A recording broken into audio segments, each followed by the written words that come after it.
9th, 2016 meeting of the Marin Local Agency Formation Commission together and immediately proceed to the roll call. And Rachel, you going to read this? Yes, I will. I'll read it. Okay. I'll begin with Chair Blanchfield. Here. County members, Commissioner Arnold. Here.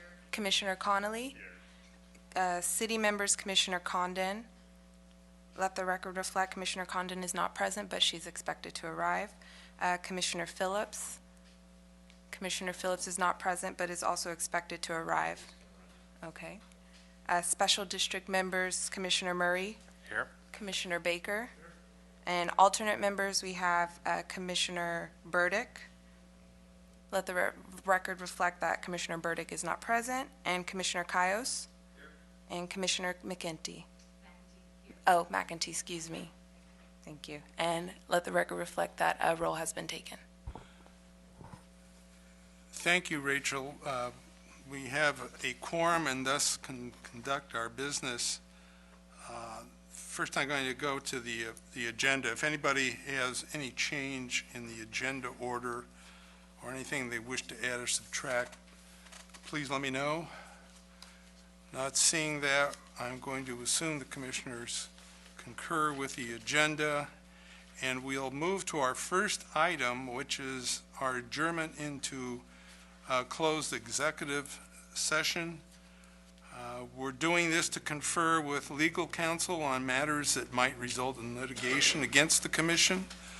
After we come out of our closed session and reinstitute our open session, I'll report on the action, if any, the commission took. And with regards to the closed session, and report back to you on those actions, again, if any, that we take. So we are going to be adjourning the members of the commission, including alternates, across the hall into the mayor's private sanctum. Private, very private. And we will confer also with our counsel who will be phoning in. So, Keen, if you would lead us that way. And well, we're going to return to the open session now. We met in closed session to discuss potential pending legislation with, litigation with our counsel, and I will report out that we took no action on anything. So I'll move to the next agenda item, which is introduction of our new commissioner, Sashi McEntee. Yes. And we're finally getting some additional weight down in Southern Marin on this commission. So this is a good, very good thing. That's right. So Sashi is the alternate to the city representatives here, and as luck would have it, the city representative she's alternate to isn't here tonight, so she's sitting up here, so that was pretty quick. So welcome again from another Mill Valleyite. Welcome to the commission. I'm sure you know or will know everybody by the end of the evening. Thank you, Mr. Chairman. And Chair, just before, just so we don't forget, if we could just report out a closed session. I did. Oh, you did? I apologize. Yes, it was lightning speed Okay. because I was informed that that's what I had to do by Very good. Commissioner Arnold. I apologize. Yeah, well. Before I move to our next item of the service commendation, I would like to give congratulations to one of the members of our commission, one of the former members of our commission, Kate Sears, for her re-election to the Board of Supervisors from Southern Marin, and to former Commissioner Dennis Rodoni, who was the top vote getter in his district and will be in a runoff in November. So congratulations to them both. Service commendation. I know Colleen was an incredible help to us. I personally hate to see her leave. I was really entranced by her emails that I got that had this nice color wave through it. It was the nicest design I've seen in an email, so I was hoping to see more of those. So that was great, and I'll miss that. Keen, do you? Well, no, I have a couple of thoughts I'd like to share with the commission, but I'd like Colleen to come up to the podium so we make sure we get her on our Marin TV feed. So Colleen, please come up. Not often do we get an opportunity at staff to, give praise when it's due. That's behind the scenes before the commission, but Colleen certainly deserved it. So, as many of you know, Colleen joined us as an extra help employee back in January, and at the time we thought, well, she'll be here for a month or so and help us out. Well, she ended up staying a lot longer, all the way just until last week. And I have to say how impressed your staff has been with Colleen, and we are so fortunate that you found us as a recent transplant from the great state of Delaware. And yes, Colleen, your accent did unnerve me quite a bit, but I got used to the East Coast nature of your thinking and in your delivery. And just a quick story to tell you what kind of can-do attitude Colleen possesses. Colleen handled our entire office move essentially by herself, and I mean that literally. Me and Rachel were clever enough to go down to Los Angeles for a week workshop while Colleen handled all the logistics. And when I came back, as any good manager would do, I started questioning some of the decisions I wasn't around to help make. And I said to Colleen, so what's this business of us switching over to Comcast? Why are we doing this? Why don't we stay with AT&T? And I went down my list of bureaucratic reasons, and she looked at me and very bluntly said, Keen, you could either be right or you can have a phone service. Which one do you want? And I said to myself, fair point, and I was quiet after that. And that, I think, represents just a really good ability to get into a culture, improve the culture, and we're really going to miss you, Colleen, although I know we're going to see you around town. But we do have a gift for you. So, and Candace participated in this as well. And she is sorry that she wasn't here, but her son is graduating from San Rafael High tonight. So not only does Colleen get an official Marin LAFCO mug, which none of the commissioners have yet, we also got you a certificate for two to eat at Chair Blanchfield's favorite restaurant, the Roadhouse Buckeye in beautiful Mill Valley. So if you need a dinner date, I'm available, and we'll leave it at that. But thank you so much.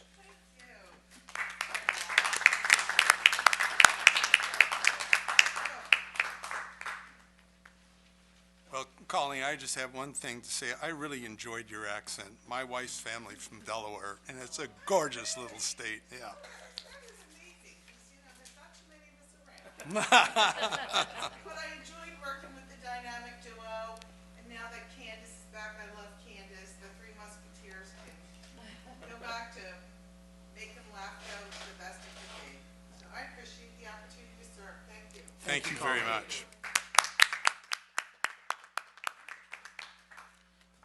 Okay, I'm going to move to open time on the agenda, the opportunity for members of the audience to address the commission on matters we are not going to discuss this evening and that are under the purview of LAFCO.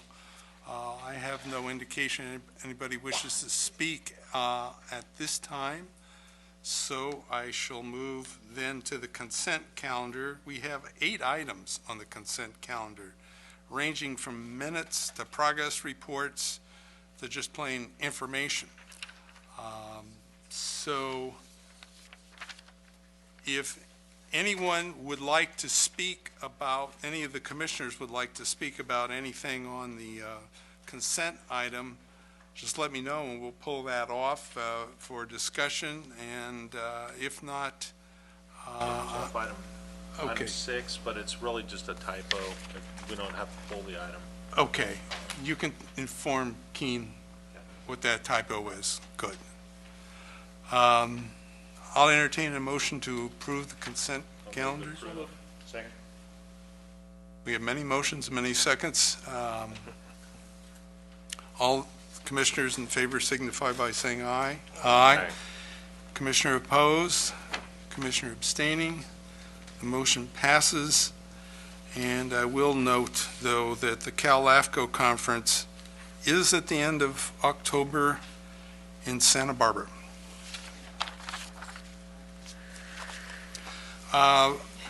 Public hearing matters. Item 9, which is the adoption of the final work plan in our budget for the coming fiscal year. Major undertaking, something the Budget Committee has been involved with for a number of months. And Keene, if you could give us a little overview. Yeah, absolutely. Very quickly. So tonight, the Commission is considering the recommendations of your Budget Committee in the form of a draft resolution that we have for you, a resolution that would do two things, okay? It would set a game plan, a work plan for the upcoming 16-17 fiscal year, and then separately it would establish those resources needed to fund those activities through an operating budget. And as the Commission will recall, we brought you these items in draft form back at your last meeting, and they were tentatively adopted by the Commission. And then we went out and initiated a public review and comment period. And we also, by way of state law, sent direct notices to each one of our funding agencies. And of course, LAFCO has 42 funding agencies. You have the county responsible for a third of the budget, the 11 cities responsible for a third of the budget, and then finally the 30 independent special districts.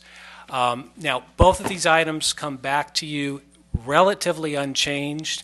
I'll also point out that while we did get some informal feedback from the agencies, no formal comments were provided, so I think I will take that as a vote of confidence that we still have fans among the agencies. But in terms of just some key changes, the work plan, again, for the most part, is 99% identical to what you saw in April.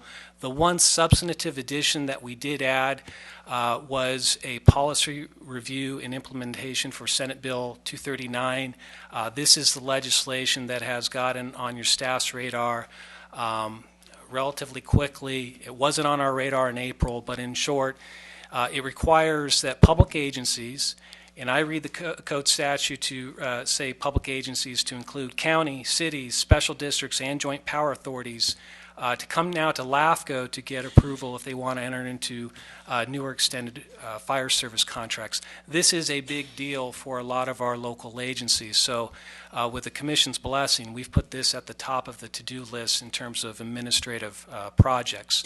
But all the other activities that we talked about in April hold, and if you take a look at Exhibit A to the draft resolution, you'll see them in line item form, including, okay, the committee's attempt at prioritizing. And then if you go to Exhibit B, you'll see the proposed budget, a budget that just about stays the same, although there's a couple of differences from April. But at the end of the day, the committee's proposing a 13% increase in our operating cost. That means we would go from $464,000 this year to $525,000 in 16-17. Now, what does that buy you? What does that $60,000 buy you? Well, the majority of it goes to non-labor resources. It would accommodate a new office space. It would fund a new website, which is part of the Commission's interest in kind of rebranding and improving our outreach. And then finally, also, it will help bring in some contracted expertise, whether it be for HR policy reviews or IT issues. So that's the core part of why you're seeing an increase. And while the number has changed about 2,000 in the plus, meaning we've added 2,000 from what you saw in April, it's really the result of two kind of offsetting issues that I wanted to quickly flag for the Commission because it's somewhat a structural issue for us right now. The good news is we got a word from MSARA that your pension costs are going down. In fact, we originally thought there were going to be an incremental increase. They're actually going down by 6%. So the Commission is seeing a real savings on that respect. Unfortunately, just about all of that and a little more got wiped out by news that our share of the state's disability insurance went up sixfold. And so the savings we had for a couple of days is no longer there. So that's the core changes to the budget document. Last but not least, and this is in reference to the chair's request, at the last meeting I failed to kind of identify what were the things that were not in the budget. And there's two things in particular I just want to make sure the commission is aware of. One is the committee has held practice and has not budgeted any funds for operating contingencies. Okay, so what does that mean? That just means that we're that much more dependent on making sure our estimates hold, and if they don't, well, you're probably going to see some budget amendments throughout the year. That's okay. The other issue is we've held the line on legal expenses. Since I've been here 2-3 years ago, for the most part, the commission has said, let's budget about 40 hours worth of consultation time for a given year. A third of that covers or goes to county council. 2/3 of it goes to special counsel. That serves our needs, but what that does mean is we don't have council show up to meetings, and if we were to ever get into any prolonged issue that required council, sooner than later we would have to come back and look at our reserves. So I just wanted to make sure that the commission was aware that the committee had thought about this, and the response is, at least until we have to think otherwise, let's just rely on our reserves. So with that, I'll defer to committee members Phillips, Arnold, and Murray if they'd like to add anything, but our recommendations in the report. Commissioner Murray?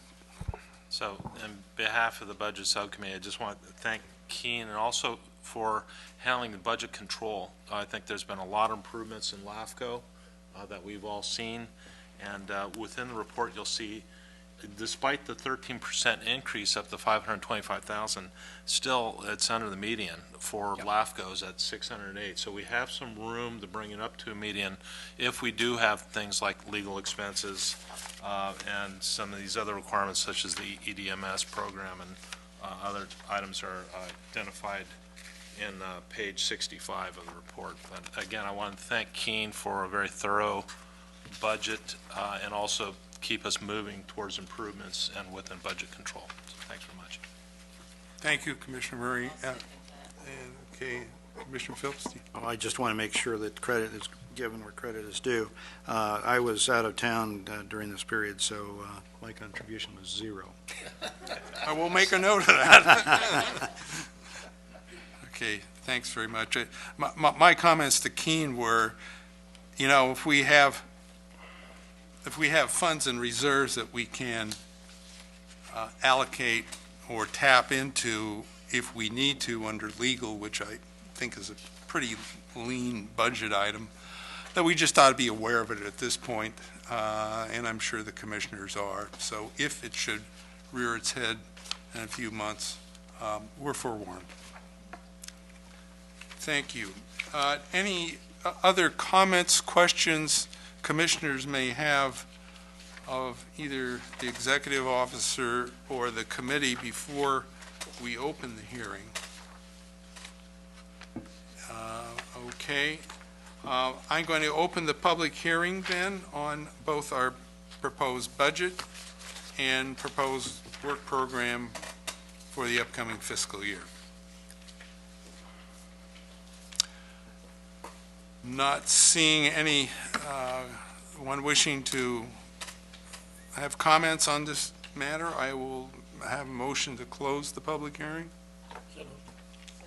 Motion and second to close the public hearing. Commissioners in favor signify by saying aye. Aye. Commissioners opposed. Commissioner abstaining. The motion passes. Any other commission discussion on this? I know we've had this around for a number of months, have discussed it and passed it on to our member agencies for review and comment, so it's had a good review.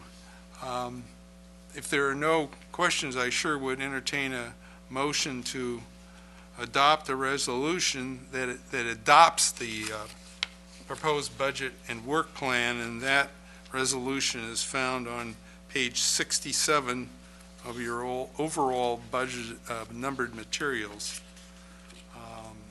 And so I would entertain a motion that Motion and second to approve the resolution of adopting the work program and the budget.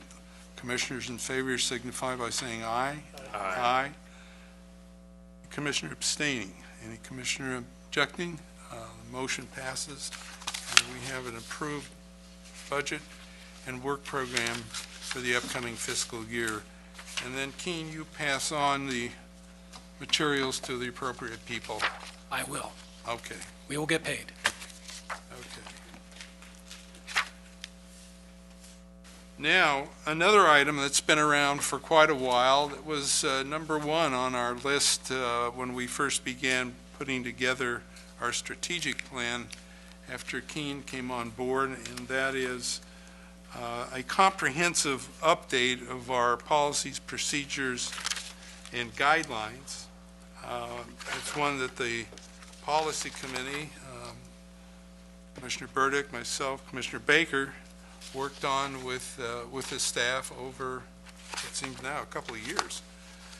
And we have reviewed each one of the 3 items in the, what is now called the policy update, that deals with our administrative regulations, I'll call them, our planning, and in our regulatory responsibilities. That leaves our personnel responsibilities, which are underway, and will also require a great deal of work by the Commission. So these have been, as the Commission has tentatively approved each one as it's come before you for at least one public hearing. It's approved them, put them up on the shelf, approved the other one, and now we're bringing them all together. And so a review of them, and the idea is to finally adopt them so that we have operating policies, procedures, operating and up-to-date policies, procedures, and guidelines as required under our enabling legislation. Kane, do you have any comments you would like to make? I'll just add a couple of items. One is all 3 of these phases, as you mentioned, Chair, the Commission's already seen, and for the most part, they remain entirely intact. Now, yes, we've gone about some what I would call non-substantive grammatical and formatting changes. And if you take a look at Attachment 1, you'll see a memorandum where we've summarized. Does Attachment 1 have a page associated with it? Yes, it does. I find that helpful. Is that it? 96?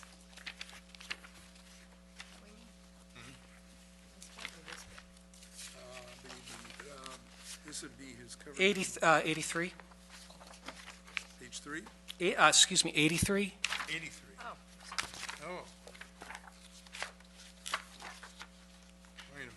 Not 96.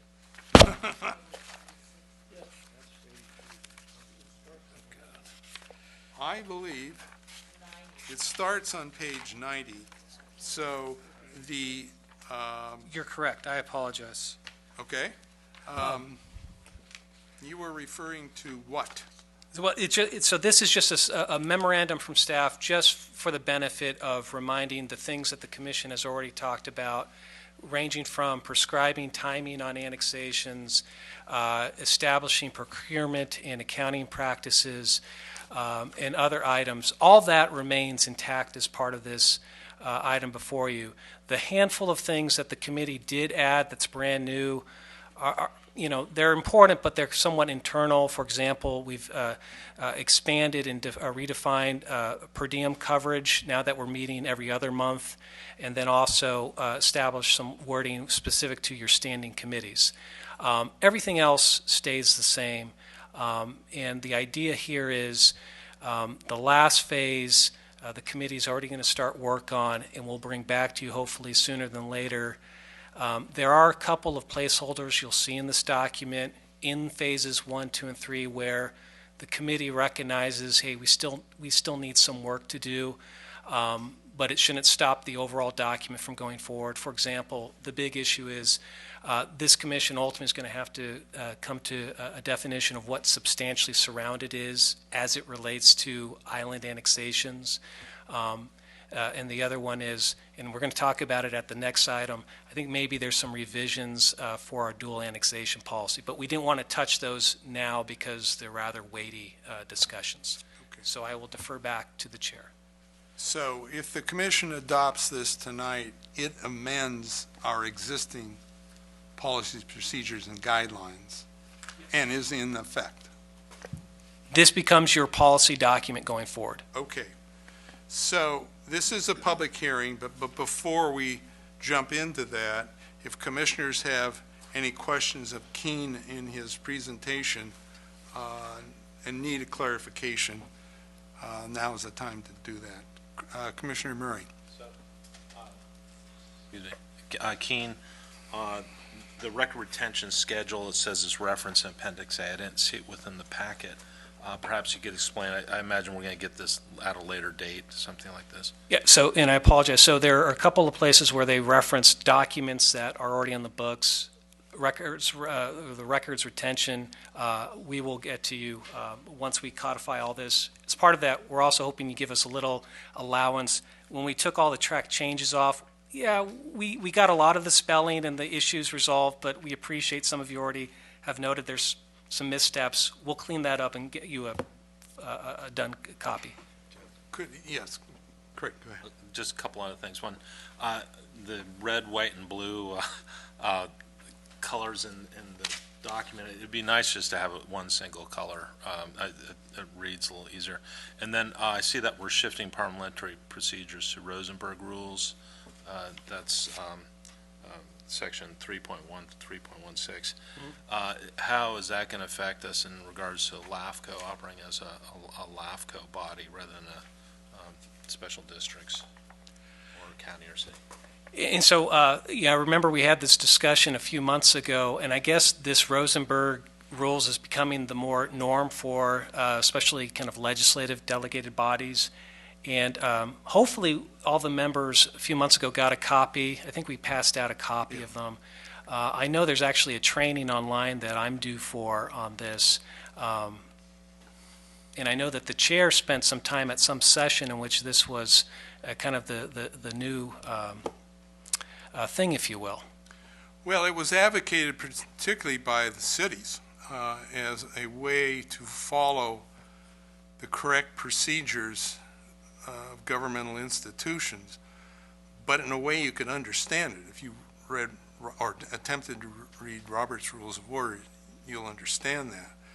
And my other understanding was particularly special districts were adopting it, and there was an entire session afternoon at a Cal LAFCO conference where Rosenberg himself, Judge Rosenberg, showed up and went through it with him. And it was to make governmental agencies' life more comfortable and the public's understanding how you follow the decorum and rules of order. By a masterful stroke of a pen, he was able to really condense it. And my understanding was that many cities in particular and special districts and some counties in the state were going that way. So it was presented here, and it's a few months ago, and it's one of the things that we tentatively adopted. And I think you passed out a number of I know I have one here. It's very short. It's easily understood.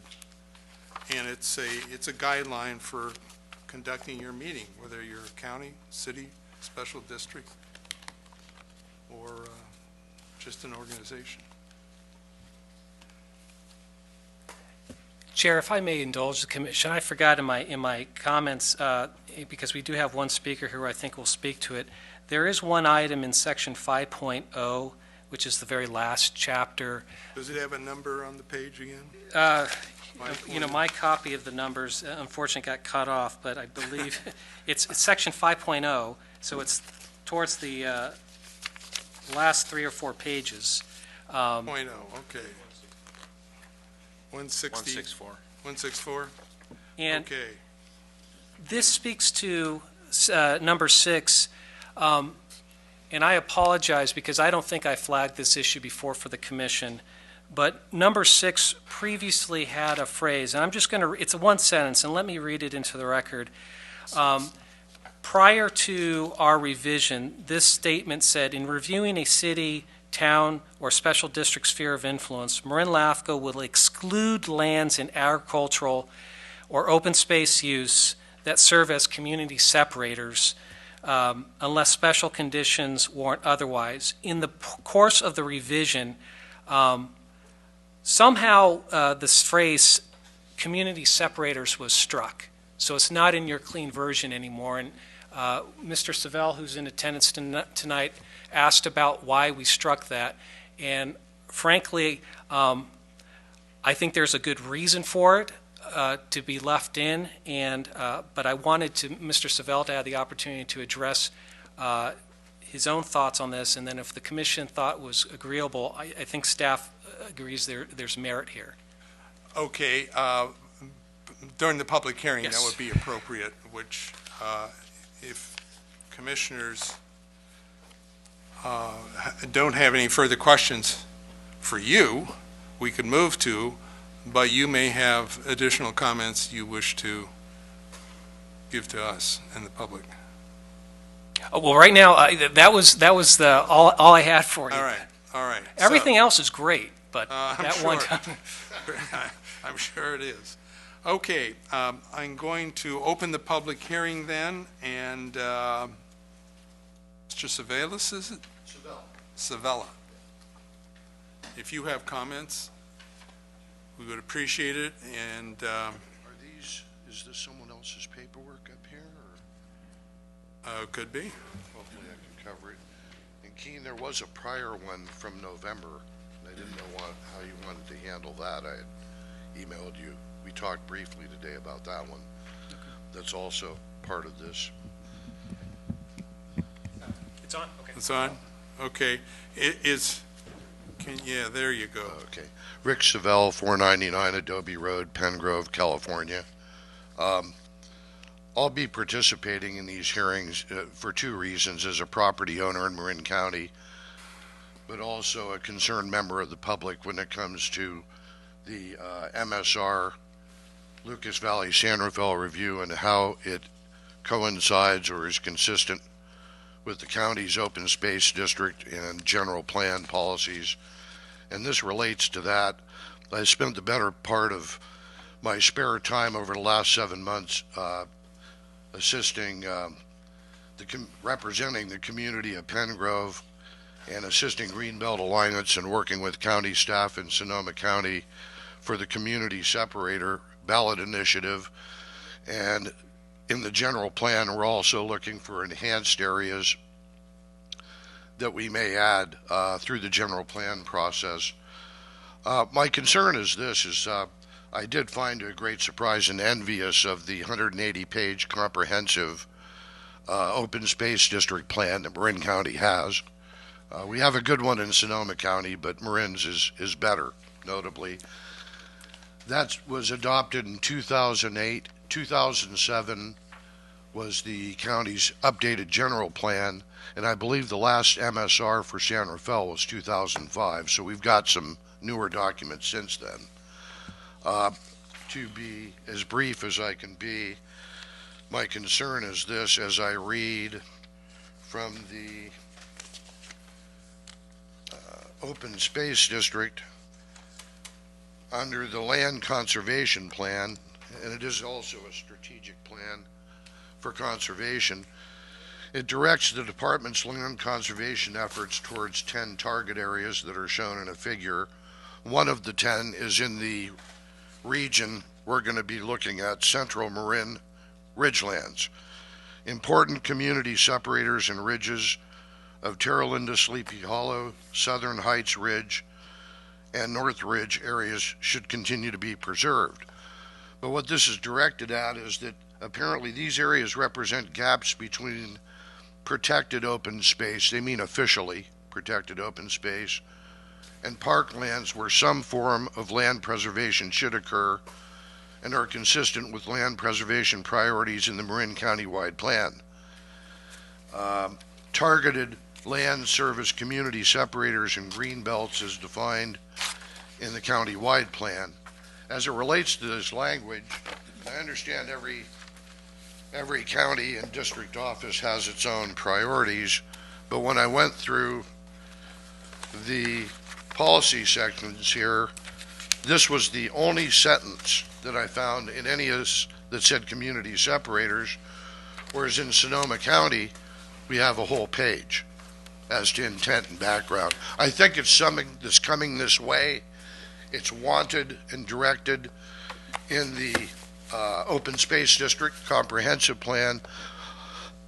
My recommendation would be to leave that wording, but I would phrase it a little differently. In reviewing a city, town, or special district spheres of influence, Marin LAFCO will exclude lands in agricultural, open space use, or that function as community separators. Do you have a page number that you're referring to? So, Mr. Chair, and this has been so bifurcated with this is on a draft. The document says 5, but online it's number 23. And don't ask. I think we got your language. I was just trying to. I don't know. Was that Keen? Did Yeah, you so pick that up? under section 5.0, subsection F. So it's the towards the end of the document, chapter 5, subsection F, and the subsection F is titled Additional Guidelines. Under number 6, under this section is what Mr. Savell is referring to. So how would it read? So the original version, after the word open space use, the original version had a phrase that serve as community separators. That was struck in the part of this revision. That's what Mr. Savell would like added. And Mr. Savell, you had a little different language than what was struck. Am I correct? Yeah, I had a comma and I put the or Okay. Yeah. after use, the word use. Okay. And that, Do to you have staff, any that's problem fine. with that? Okay. That makes sense. Okay. And I'd be glad to elaborate. I think you understand the intent and Yeah. the concern. We don't want urban sprawl. We Right. don't want a strip mall from Sausalito to Novato. We're looking at a great deal of infill. We're going to have infill in the corridor. So there Yes, would sir. So there would be then another comma after separate, comma, or that serve as community separators, comma. Oh, I put period after separators. Well, then what about unless specified? That's up to staff and the commission. I didn't want to. We would propose keeping the rest of the sentence as well. Okay. That's So up. that meets you halfway. Well, I don't object. I just didn't Okay. want to add Okay. that. I just wanted to get the language. Yeah. It's good to have a Well, lawyer on the panel. I can't even find it in mine. So, okay. But I'd be glad to answer any questions, but I think you get the gist of it. Yeah, I think we do. And, Thank you. Yeah. My intent is I would hate to see that comprehensive plan thwarted by Well, lack of supporting language. this language was adopted by the commission, and what Damon suggests is a little careful pruning of what we've got. And Keen, any comment on the one I brought up last November, but I never got an answer to?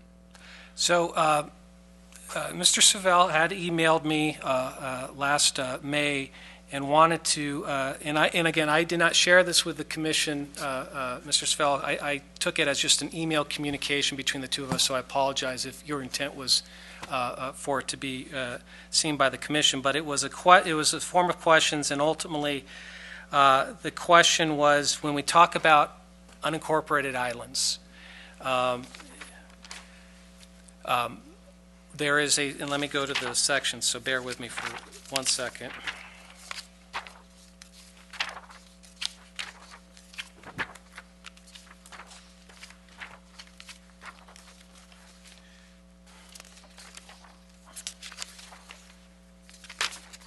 So, if one were to go to Chapter 4, which is our regulatory section, and you go to under 4.1, you go all the way down to subsection M. M is in Mary. There are three statements there.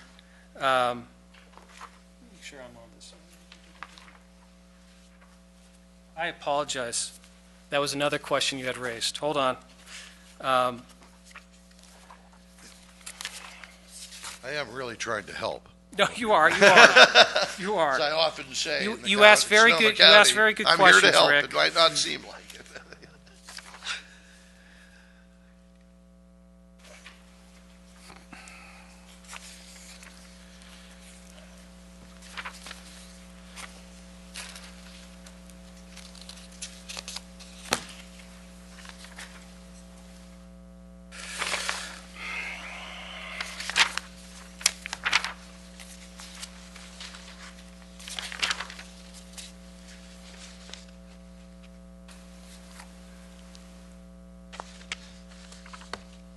And I apologize for the delay. So it was so long ago that the section where Rick is referencing in his email to me has been changed. So bear with me here. Perhaps I could just describe it because ultimately, Rick, I respectfully have a different conclusion. So maybe this becomes a moot point. So in our policies, we have a statement that says when we designate spheres of influence, cities and counties, there's an intent behind it. And so when we designate spheres for cities, hold on. That was from November, I believe.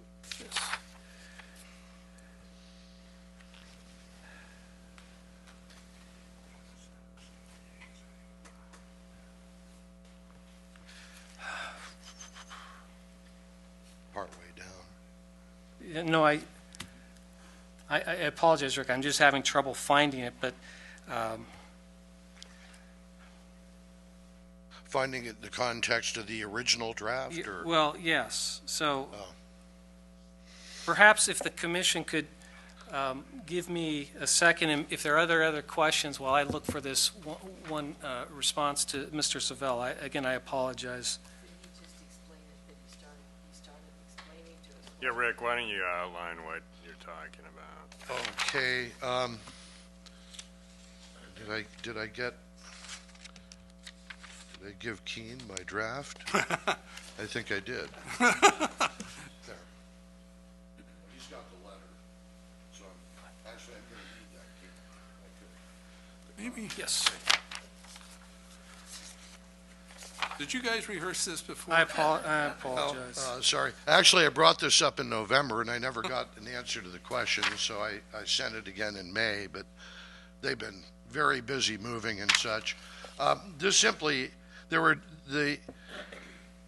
is based on AB 2838 that essentially outlines already the need, which I agree with, that the cities and the counties get together to discuss how land that are in spheres that are anticipated for annexation, how they're being treated, and all the nuances, and that's already covered. But this seemed to enhance it in a way that I didn't like at the time, and I proposed an alternative which Keene had objections to. But essentially, under sphere planning intentions, section 5.0 B4, There it is. Thank you, Rick. So it is literally on the second page of Chapter 5, 5.0, under B, policy intentions. There's four statements.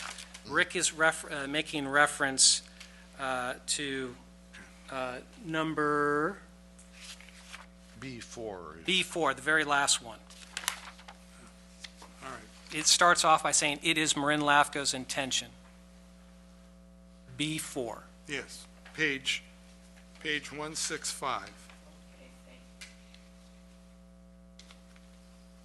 And so, Rick, I can jump back in here. So this is a new statement. It's not in your existing policies, but it was the policy committee's belief that there would be benefit to the agencies and to the public to narrate what the commission's expectations are when you designate spheres, and in particular, what is the signal you're providing to the land use authorities. So these two sentences collectively say to the city if we add land to your sphere of influence, it's our expectation that you plan for it, that you ultimately are the future land use authority, which is certainly consistent with LAFCO law. Conversely, if we don't put land in a city sphere of influence, we are telling you don't plan for it. We don't think it's right for your future service area.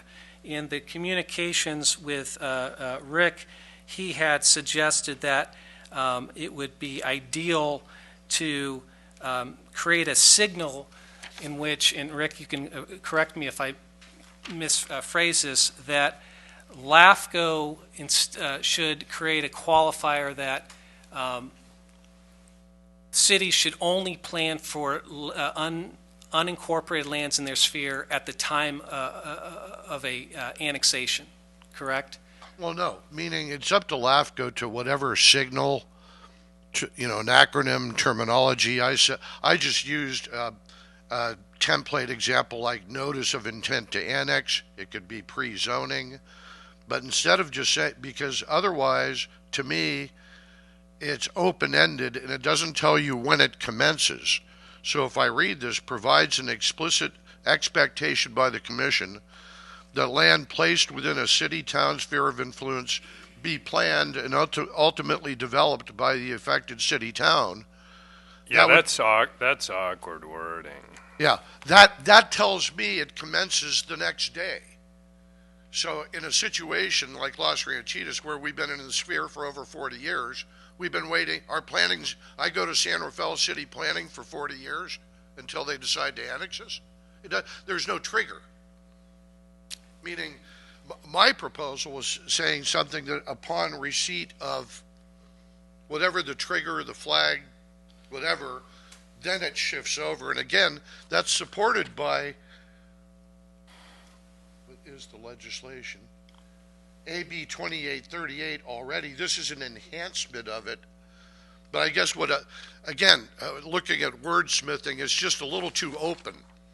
So if I read there has to be, I agree with that. There has to be something like, in the event that blank. Something. Because then otherwise it doesn't tell me when it commences. Yeah. So, and not to be hardcore, but all my work has always been done with the county and the board.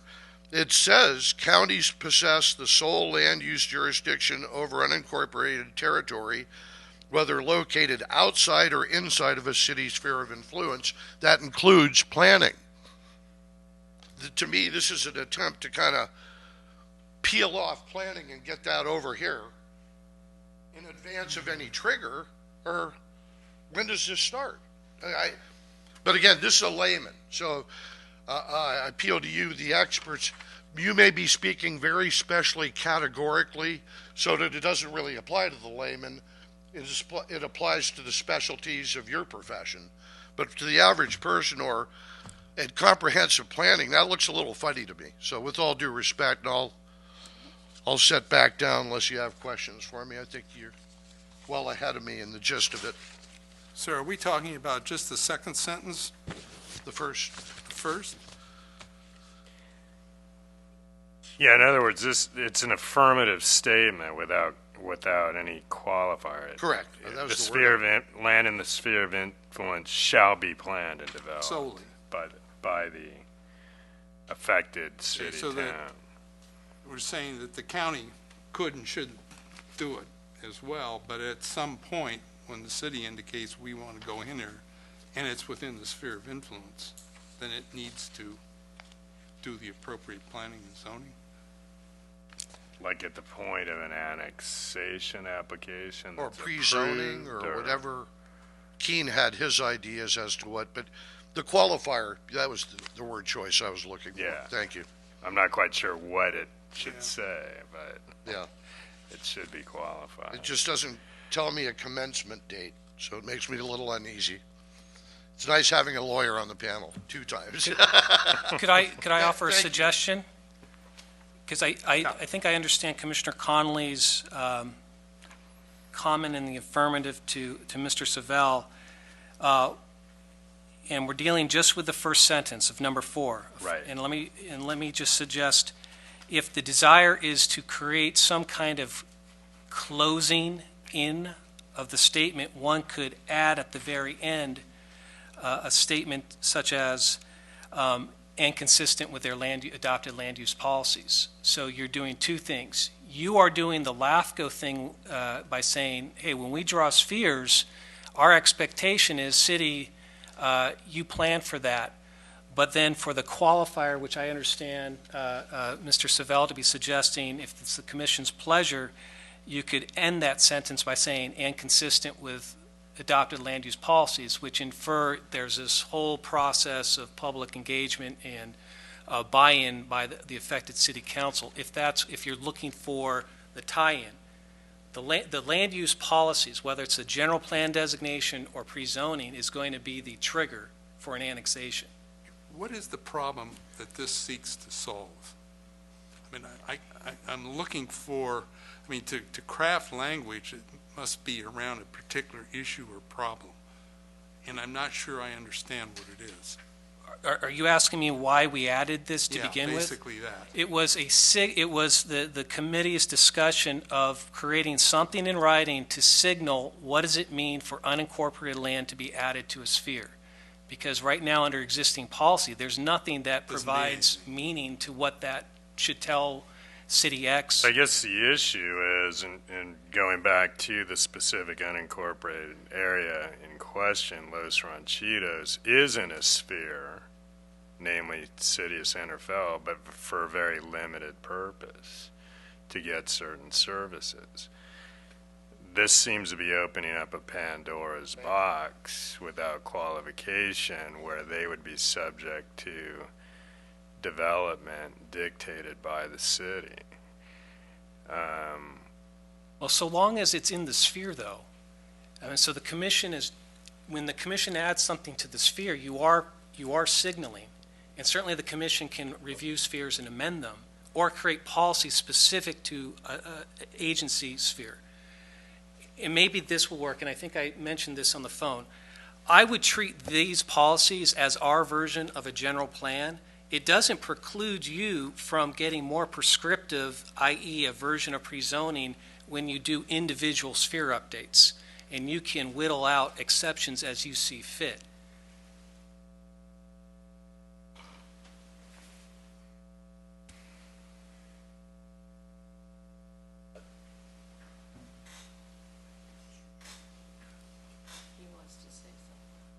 He does. Yeah, I mean, if this is a continuation of what you were talking about, Correct. then you can go up and continue that. Listening to what Keene says, that makes perfect sense today. But we're in a situation where we're in a sphere that we've been in already for 40 years, and those were not the conditions then. And if they were the conditions instead of what were represented to us at the time, we would have objected. So in other words, we're changing the nature of the understanding we've had with the institutions all these years. But by doing that, we don't get to opt out of it. We're stuck in it. So I mean, that we don't get to go back and redo it in light of today. So, I'm sorry? Good. The community. Los Ranchitos. If they're in Santa Fe's sphere of influence, which they are, they're only getting limited service right now. Well, what are we worried about? If Santa Fe wants them for some reason, they have to spend a ton of money planning, which I don't think Phillips is putting aside in his budget right now to have a shotgun marriage with people who don't want him. Okay, so how many contingencies do we anticipate? You're pointing to the need to qualify it in some way, because right now it just says it shall be planned and developed and ultimately culminate in future annexation. So we're going to amend a LAFCO policy. I don't know how many people live in Los Ranchitos to keep 60 people happy and not worried about Santa Fe. I don't think that's very prudent generic drafting. Well, it seems like the intention of this maybe is that if there need to be qualifiers, then that area should not be in the sphere of influence. Is that, like, if they're in the sphere of influence, then is the this, that seems to be the condition of being in the sphere of influence. Is that, this is me being, new here and not totally understanding the rules of sphere of influence, but that's how I would read that. If it's any consolation, again, well, you certainly have the option just to say there's too much going on here, and you could just say, let's strike this and come back to another day, but still move on with the document. You could go and find a compromise wording that is maybe softer than what has been proposed, or you can just keep it as is with the explicit direction to staff that when we come to the sphere of influence update for San Rafael, which eventually we'll get to, then we can tackle specific policies and perhaps carve-outs that the commission, not the county, not San Rafael, but the commission believes is appropriate relative to the things that you have to think about. So you do have options here. But isn't this, if we're going to place a parcel into the sphere of influence of a city, the reason we're doing that is so it'll be incorporated into the city. Other than that, we wouldn't be doing it. And at that time, all the concerns of the city would be applied. The one qualifier is, in 2001, the definition of a sphere was slightly amended to emphasize certainly what you're speaking to, Chair, that the expectation of a sphere is it is the future jurisdictional boundary of agency X, as well as their probable service area. So not prejudging an outcome of the sphere of influence update for San Rafael, but you do have options when you get to that point about how you want to treat Los Ranchitos. What I guess staff has been clumsy trying to explain here is, I don't think this is the document that we talk about Los Ranchitos. I don't think we should be talking about ranchitos at all right now. These are general policies that are applied countywide. There may be something really specific about Los Ranchitos or El Monte when it comes in, whatever El Monte is. But at that time, we focus on what it is of that particular place. Yes. So perhaps it does sound like maybe this warrants a longer, a more thorough discussion with some research, but maybe it's the shall be that is the issue.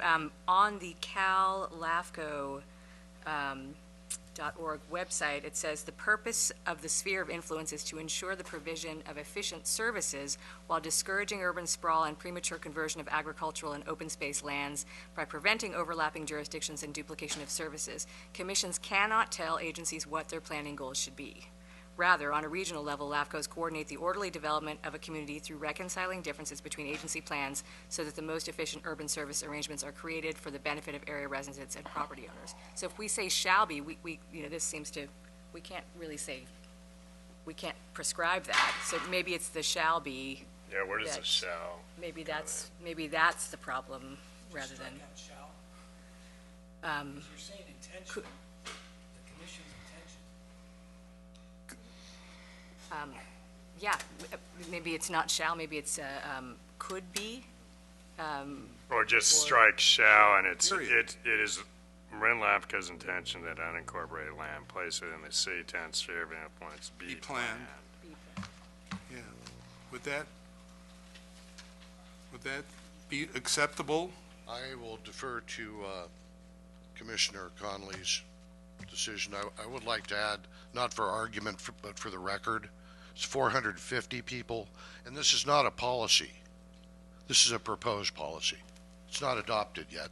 This is the time, and my apologies, I only brought up Los Ranchitos. There's 4 or 5 other examples like this I could give you, so the name is meaningless.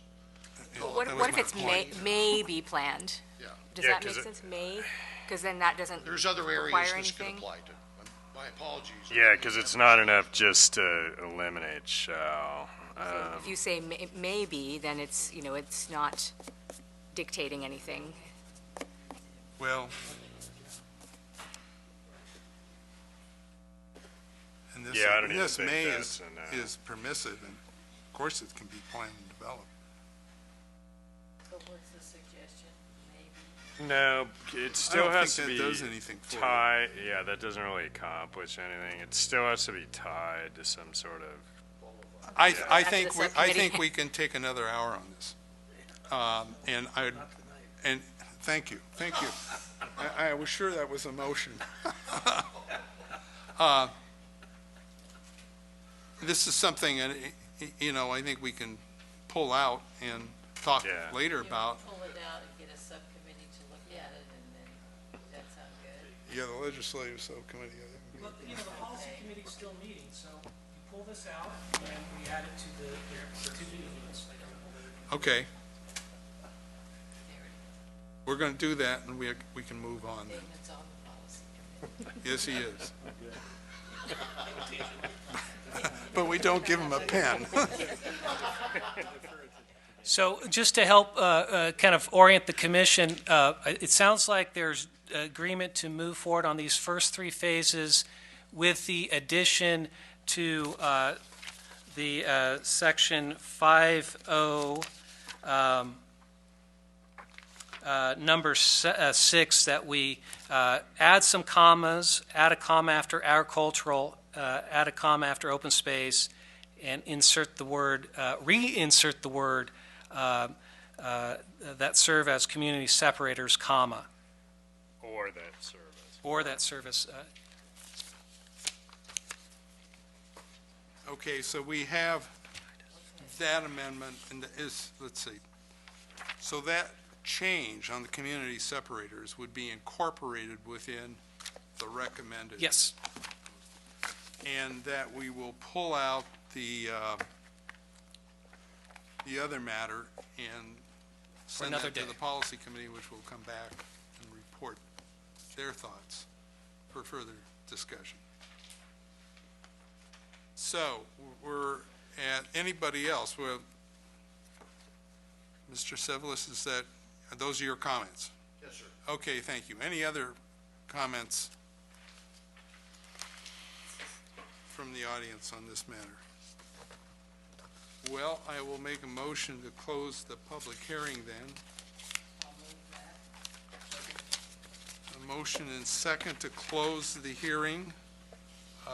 All those commissioners in favor of that motion signify by saying aye.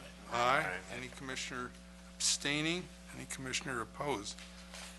So the motion to adopt the policy handbook, policies and procedures and guidelines for, what is it, chapter 1, 2, and 3, or part 1, 2, and 3, with the inclusion of the community separator language and pulling out of the other language for future consideration, is passed. Thank you. Thank you. And we'll be in contact, or you will be, with Mr. Sevelis to further. I think we have to vote on that. we did. You closed the public hearing, now we have to vote on that, on alternative. Oh, did? Oh, I'm sorry, I thought it, okay, we have the motion to close the public hearing now, and it's closed. And now there's a motion to adopt the policy handbook with the changes, yeah. Okay. Motion and second. All those in favor, all commissioners in favor signify by saying aye. Aye. Any commissioner opposed? Any commissioner abstaining? The motion then is passed. Thank you. Correct. See, you do have a very important job here that you filled. Thank you. Off to a good start. Yeah. Okay. That takes us to item number 11, which is the consideration of a negative declaration and proposal to annex a certain 4.5 acre parcel, almost 4.5 acre parcel, almost 4.25 acre parcel, and on Atherton Avenue to the Novato Sanitary District. Keene? Thank you, and quickly, Commission, so this proposal that's been submitted to you by landowners seeking annexation of about 4.3 acres of unincorporated land right outside the city of Novato and into the Novato Sanitary District comes to you tonight and ultimately generates the need for the commission to consider two separate actions. The primary action, of course, is for you to consider the merits of the annexation itself relative to all the factors that are required under state law. And then because there is the potential for development here and it exceeded your prescribed exemption allowances under CEQA, you do also have an initial study and ultimately a recommendation for a negative declaration to take up. And that, of course, is why this is a public hearing. But just very quickly, the proposal itself comes from new landowners who come to LAFCO because they would like to do some intensity improvements to the affected territory, which has two single-family houses on it as of today, 775 and 77 Atherton Avenue. But, of course, in wanting to do some remodeling, they've walked over to the county building, and county planning has reminded them that they're within the 400 magic feet of a sewer main, and so that their life would be so much easier to get that building permit if they come to LAFCO and get connection. So that's why they're here. We've checked out the proposal relative to all the factors that you're required to address when you go through a boundary change. That's what makes up the bulk of the report. We can certainly attest that they all check out, and that includes your staff independently determining that, yes, at its maximum potential development under the county, which could be 8 units, right? You could subdivide, get 4 lots, and each one of these lots could get a second unit. NSD has a service capacity to serve. With that, then the next question is, are any boundary amendments needed? No. I mean, there's some that you could think about, but we don't recommend them. The next progression is, are there any special terms that you want to look at? Well, there is one term we think you should apply, and that's your dual annexation policy, which gets triggered anytime you deal with an annexation to a special district that also happens to be within the sphere of influence of a city. And of course, this lies within the city of Nevada's sphere of influence. So it's a relatively simple request to incorporate your dual annexation policy, but there is a twist. And the twist is, generally speaking, your policies tell us that we have the applicants work out an agreement with the affected city, and that they record an annexation that runs with a property that says, in effect, we agree at some certain point down the road, if it ever gets proposed, we consent to annexation. In this case, because this property lies outside Nevada's urban growth boundary line, they really don't want anything to do with our implementation policy. So we've talked to staff, and they're comfortable with that agreement now being directly between ourselves at LAFCO and the property owners. So that's the slight twist that I wanted to get to. And then finally, while we're recommending approval with our stated conditions, because this could be intensified, we did do an initial study. All the boxes literally got checked off, no significant impact. The bad news for the landowners is they had to spend a little upfront money with LAFCO. The good news is if they go to the county with a future subdivision, they've done their CEQA work. So hopefully that helps ease the cost burden. But we do have the applicants in attendance, Ravadier and Colin Parmar. They're here just in case there were any questions, and I appreciate their patience in sticking around their very first Marin LAFCO meeting. The only thing I'd ask is, in making our resolution, I forgot one important condition to add, and that is if we could add as a standard condition of approval that all LAFCO fees get paid. There's not much outstanding, a couple $100, but it'd be good just to make sure that that's in the resolution of approval. So just that one simple addition to our recommendation. So this is a public hearing because of the CEQA, and then our recommendation is alternative action A. Okay, do the applicants have anything to add to that?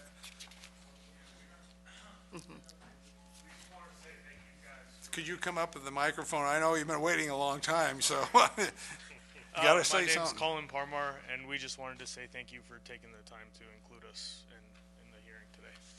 That's all. Thank you very much. I have a question. Oh, yes, excuse me. Oh, you didn't bring it. Commissioner Yeah, go ahead. Arnold has a question. Not of him. Oh, okay. You're, Thank you. you're free. Okay. Commissioner Arnold has a question of whom? Is there wording here that will let the city know that LAFCO's never going to involve the city? There's no specific wording, but of course the inverse is true. There's no wording that says we are going to involve them too.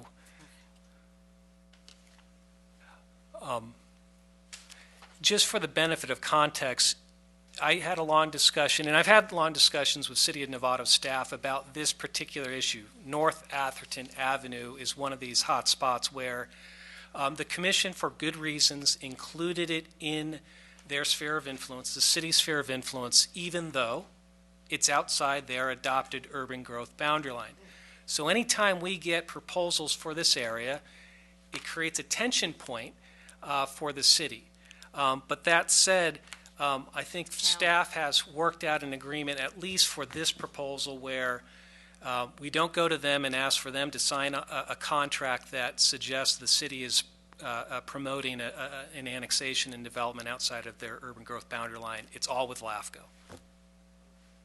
So does LAFCO have the power of enforcement, say down the line, 25 years from now, the city decide, yeah, now's the time, and everything else is, all the ducks are in order, we'd like to annex this, and the applicants say, no, don't want to go there, we've already built our houses, we're not interested. Are there? Well, with the agreement, if it's signed by the landowners and it runs with a property, so it's on the deed, then you can enforce it. Okay. Thank you. Okay. Should, question, King? Yeah, Commissioner Baker. Should the commitment be, even if the city's not anxious, as you explained, should it be to the city and to LAFCO both? Even if the city, for now, doesn't want to get involved? And they may change their policy in 10 years or something. It could, although the city was rather adamant that They're never gonna they change don't their want to urban necessarily growth. get involved, at least not right now with this. We do provide as, and in the attachment for the resolution for 4D, where we deal with this condition, we do offer an olive branch where we say, we will execute this agreement between LAFCO and the landowners, and we'll consult with the city. So we're still leaving the door open that before we record anything, that we'll give them one last chance to chime in. My guess is they'll say, no, thank you. But we still have that as part of a progression. Okay? Yep. Okay. Great. Commissioner Marin, this is a public hearing, which I'll open it up, and I just want to make sure everybody has the opportunity to question Grill Keen. So Keen, this is on the property tax exchange, and it talks about tax exchange on behalf of both affected agencies, given NSD status as special district. Towards that end, the county and NSD have agreed to no exchange tax agreement for the proposal. We talked about this before, and it seems like if there's a no response, then it's like a tacit approval.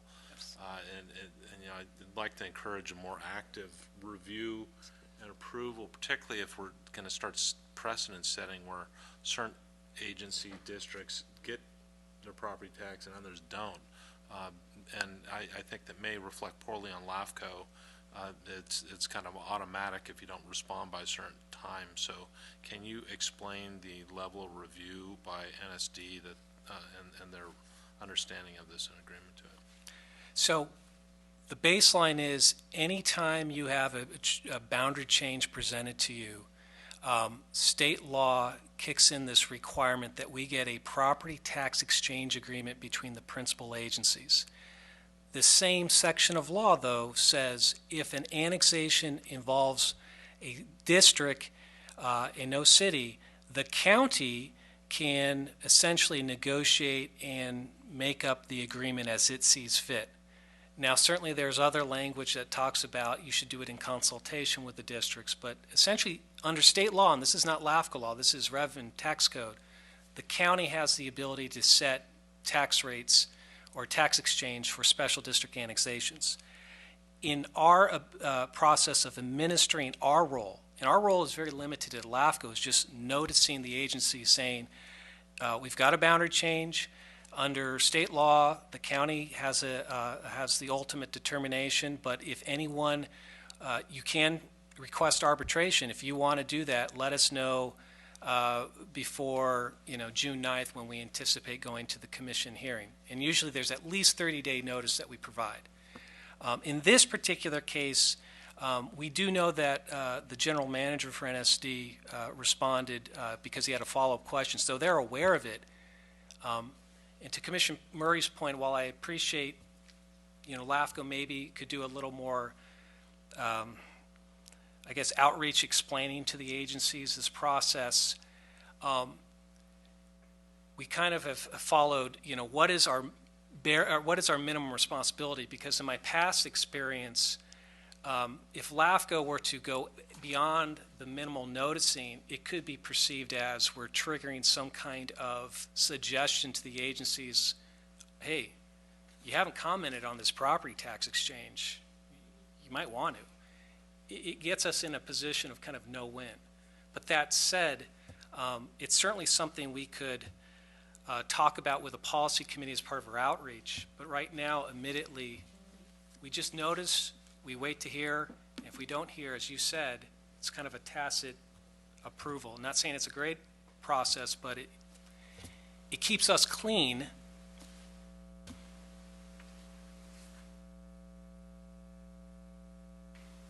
Yeah, it seems like there needs to be a little, perhaps a better understanding by the districts, and could be a general notice or something keen as you go out and meet with districts, or Rachel's working with the TAC and some of the SOI updates. That might be a topic, a discussion, really a time to kind of drill down and explain that. Because I think it's not something we'd want is some policies where it's fragmented and some annexations are included, others aren't, and we have these kind of odd property tax exchanges where if there's basically no response, it's a tacit exchange versus other districts that might be a little more aggressive in saying, no, we need to discuss this. Thank you. Okay. I'm going to open the public hearing. If any member of the audience wishes to address the commission on this particular application, now is the time to do it. Seeing none, I'll entertain a motion to close the hearing. Second. Motion second to close the public hearing. All commissioners in favor? Aye. Saying Aye. aye. Any commissioner opposed? Any commissioner abstain? The motion passes.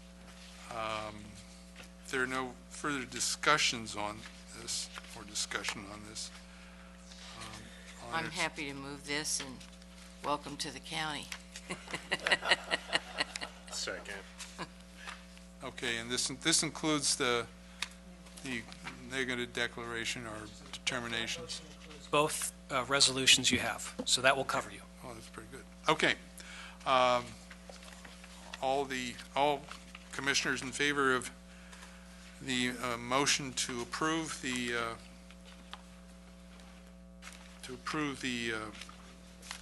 determinations and the change of organization signify by saying aye. Aye. Aye. Commissioner opposed? We need to add the fees thing that you wanted. Oh, that's a good Yes, point. so Yeah, I'm sure incorporate- that's what Yeah. Commissioner Arnold's motion Yes, included. it did. Yes, the silent. Thank you. Thank you, Okay, Commissioner. and so that's definitely in there. Any commissioner opposed, and any commissioner abstaining, and the motion then passes. Perfect.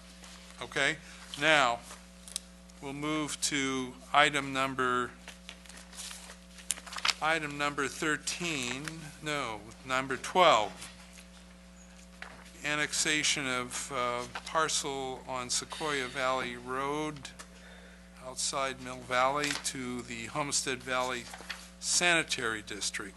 This apparently is a service that out of district service provided by the sanitary district to the homeowners.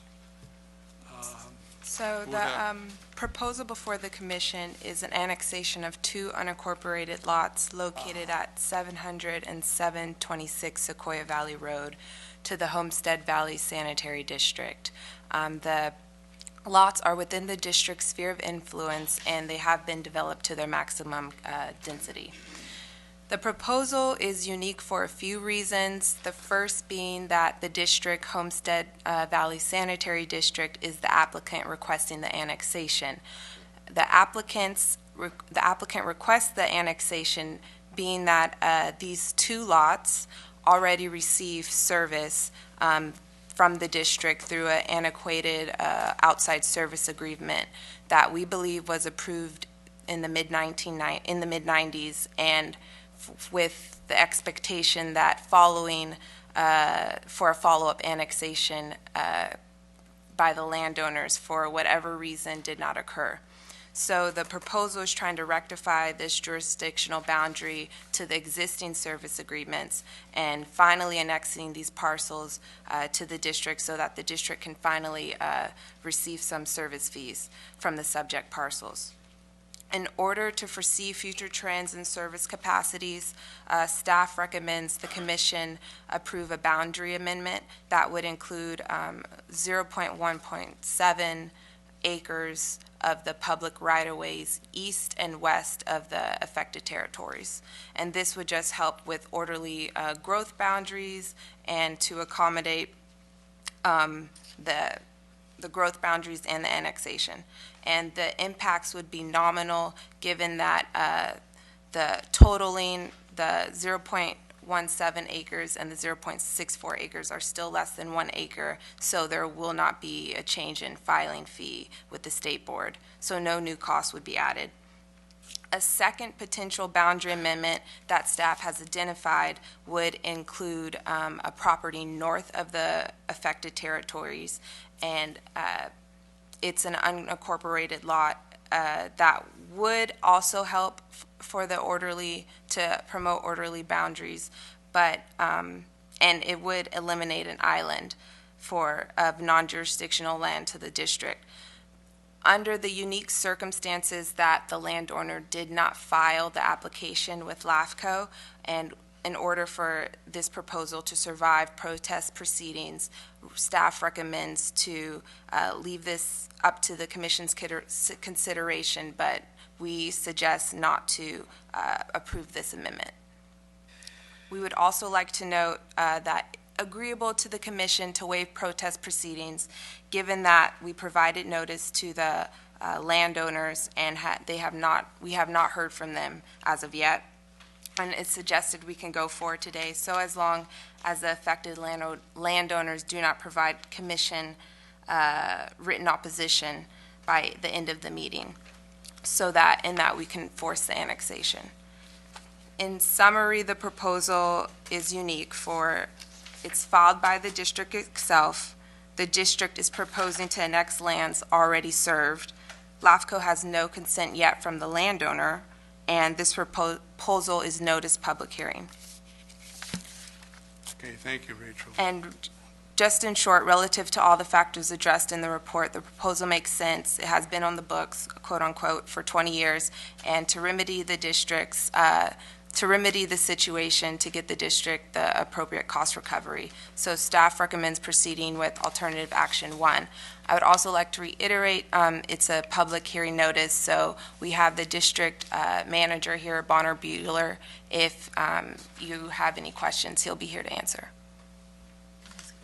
Thank you, sure can. Sachi, go ahead. So on page, Appendix A, to page 247 of the packet and page 9 of this thing that has the map, is the blue line is what you're proposing that we deal with, and that space, that little island above it is what you're proposing not to? Is that what you're referring to?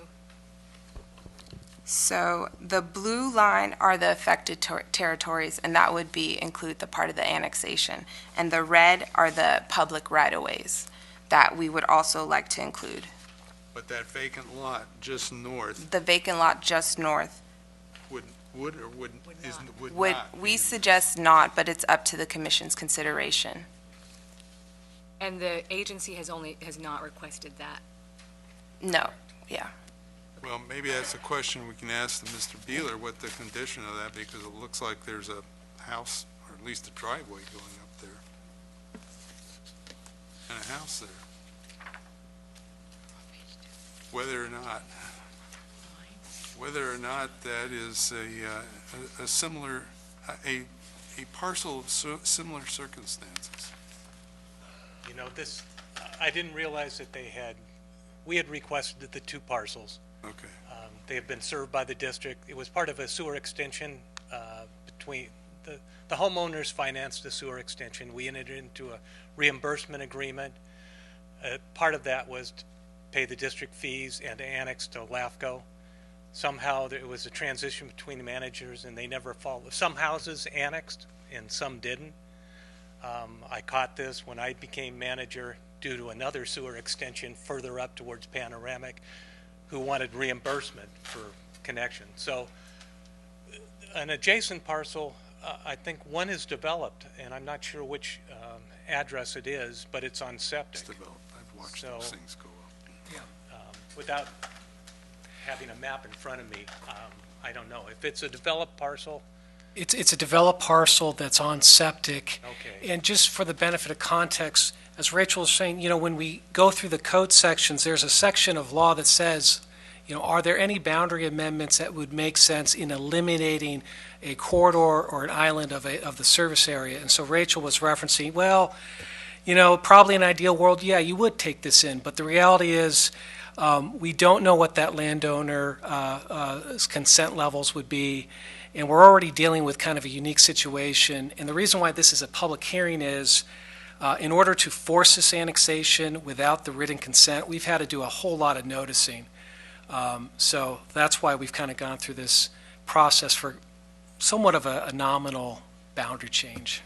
And we have a municipal service review coming up for this area sometime down the line. You do. I would think that this isn't the only one that's up in that area. Well, in this Anyway. area, I think it's the only one. This would provide a continuous boundary within the district. I think that's the only parcel in this area, so it would give a contiguous Yeah, boundary. it would, yeah. That's- I mean, it and- runs into the 400 feet of a district sewer. They're already on a septic. The district's not going to enforce that if you would like to incorporate it. The problem we had with these two parcels, when I approached them, the ownership had changed. This was news to them. They weren't in them. They've been added to the tax roll, so we've been getting our money from them. But there was some hesitancy to pay for the LAFCO charges, which would have been their requirement if it had gone forward at the inception. So the district, in an equity sense, decided to foot the bill for the LAFCO, since Keene encouraged us to change the boundaries to, conform with the LAFCO requirements. So if you want to annex it, that's fine. If not, at some point their septic's going to fail and they're going to be back requesting annexation in the future. Seems like a logical time to get it over with. Yeah, the only thing is LAFCO fees used to be $1,400. Now they're $5,000 a pop. So, if it would save the homeowner those fees in the future if you annex them now and they could just simply abandon their septic and I have sewer. Commissioner Murray and then Commissioner Baker. You have some, okay. So, Mr. Commissioner- Bueller, you mentioned as added the tax rolls, I mentioned then the district fees are collected through the tax rolls, but did you look at the property tax agreement with the county and negotiate that at all? I asked Keene about that, and he told me that it's standard for the county to enforce the requirement that the county gets I don't know, it's a small amount of taxes, and I don't think the district's going to quibble about the amount we receive. Proportion amount. Yeah. But we did provide notice just to make sure He that's did, in there. and I asked him what the heck was this all about, and he told me. And but I do appreciate the opportunity, because, for larger portions, it might be a substantial amount of money. But for these two parcels, it's not. Thank you, Mr. Bueller. Yes. Yeah, I'm kind of Commissioner familiar Baker has a from question. my past life. I'm kind of familiar with that area. It's very strange area up there, a lot of real steep lots and going up towards Panoramic and the ones that have been developed along Sequoia Valley, I mean, I think that they should go in.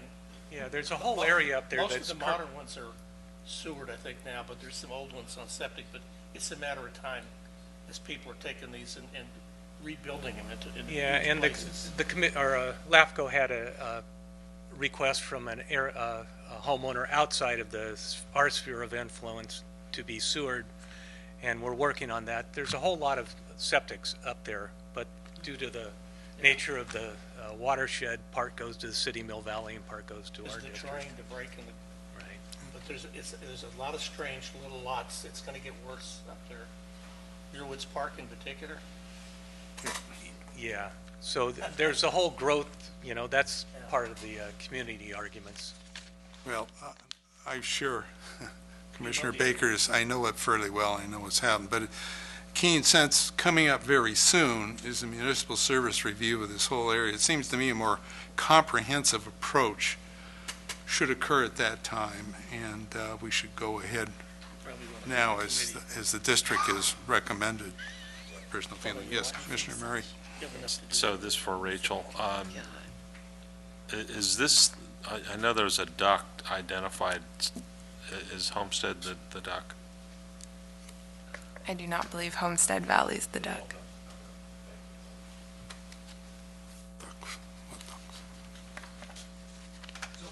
We have our recommendation as alternative action 1, and that would just be the resolution without any changes before you. Okay, I also must need to open the public Yes. hearing here. We've had a lot of conversation. Now's the opportunity for the public to address the commission on this matter. Is there anyone in the audience besides Mr. Bueller who wishes to speak on this? Apparently not. Brings you back to the old days, doesn't it? Yeah. Okay, I'll have a motion to close the public hearing. Second. And motion and second to close the public hearing. All commissioners in favor signify by saying aye. Aye. Aye. Any commissioner abstain? Any commissioner opposed? The motion passes. Okay, and we'll move on to item number 13. Rachel, this is yours. Well, actually, Chair, I'm going to jump in here, and I apologize. My error again. I don't think all the copies on this particular troubling item were made. That's on me.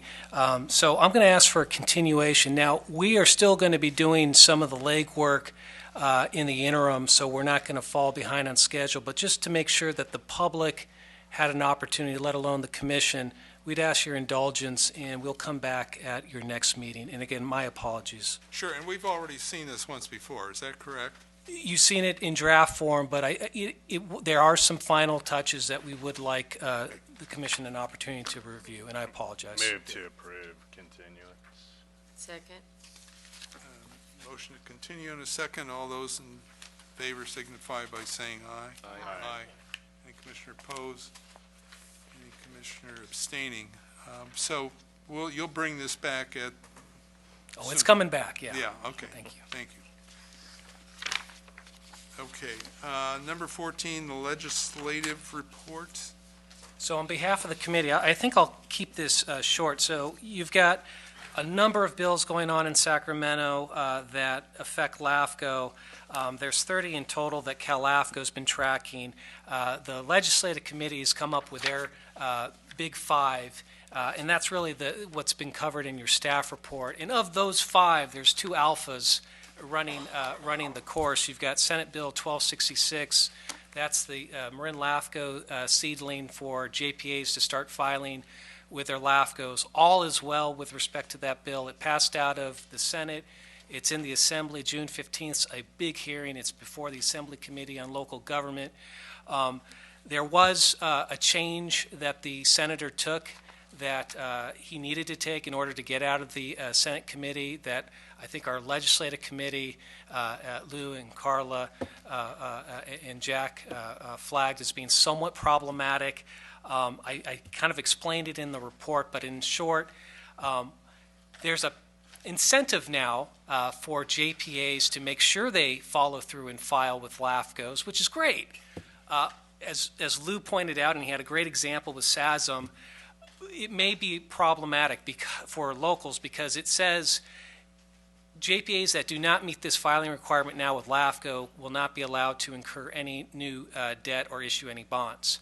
I could understand if I was a JPA and through no fault of my own, I had done the filing with LAFCO, but for some reason LAFCO's record keeping wasn't great. I was going to have a trouble, going out into bonds. So we'll talk to the Assembly Committee staff and see if there's some smoothing language. But again, overall, very pleased with the direction of that bill. And again, thank you to Commissioner Arnold for getting Senator McGuire to author it. So the other bill is taking a lot of form. I had a detailed presentation for you on it, but I just found out that the bill's just been internally gutted. So all I can say is it will impact LAFCO. It's going to expand your duties as it relates to being involved in environmental justice. You're going to have to do some more work, but that's all I can tell you right now. I can't tell you anymore because Senator Wolk had a fallout with her sponsor, and so now other people are involved. More to come. But if there were any questions, or if Lou, here's Jack, would like to add anything, I will defer to them as well. We're talking at the Ledge Committee meeting. Okay. Yeah, Commissioner Marin. So Keene, it's Senate Bill 1318. So it looks like we're getting forced to consider ducks to force them into the cities. Is that correct? Well, one thing we do know is that the forcing of ducks into cities and districts, which was the original part of the bill, that has been essentially taken off. What you're looking at now is you're going to have to be actively every 5 years. It's essentially going to be like a different type of MSR requirement. Every 5 years, you are going to have to identify and map ducks based on your own definition, and then you're going to have to assess the adequacy of water and wastewater services to those ducks, and you're going to have to do some filing. That's the known part of what's going to become a law, I think, as of January 1st. The more challenging parts are now going to be picked up next session, presumably by Senator Wolk's successor, whether it be Assemblymember Bill Dodd, and former Assemblymember Yakamada, I think, are the two now running for that spot. And the sponsor has already been engaged with both of those camps. So something will happen next year as well.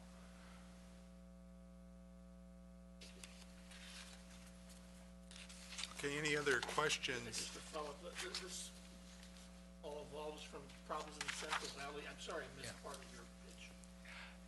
Like near Fresno or something? Yeah, the sponsor is from Fresno. But admittedly, in talking to them, they noted that, hey, Marin LAFCO didn't do its part either. There is a provision of law that we're supposed to have mapped and identified ducks by a certain period of time. We're not alone in that. Does it merit this hammer? Probably not, but it is what it is. But unlike, I don't mean belaboring this, I'm just interested. Unlike the other ducks that have water problems. I'm sorry. Ducks have water problems? Or the lack of water, sewer, whatever. The fact that ours, I'm sorry, the ones that we have, and there's very few in Marin, they all have reliable water and sewer. I mean, it seems like we're trying to fix something that's not broken. So Marin County's likely impact is minimal here under what's probably going to go into effect in January 1st. But there's probably going to be more for Marin County with whatever's being discussed for the next session. But more to come on this, yes. Okay, any further questions? Move on to item number 15, which is the election of a new chair and vice chair. There is no set procedures in our policies, procedures, and guidelines we just adopted. on this. So,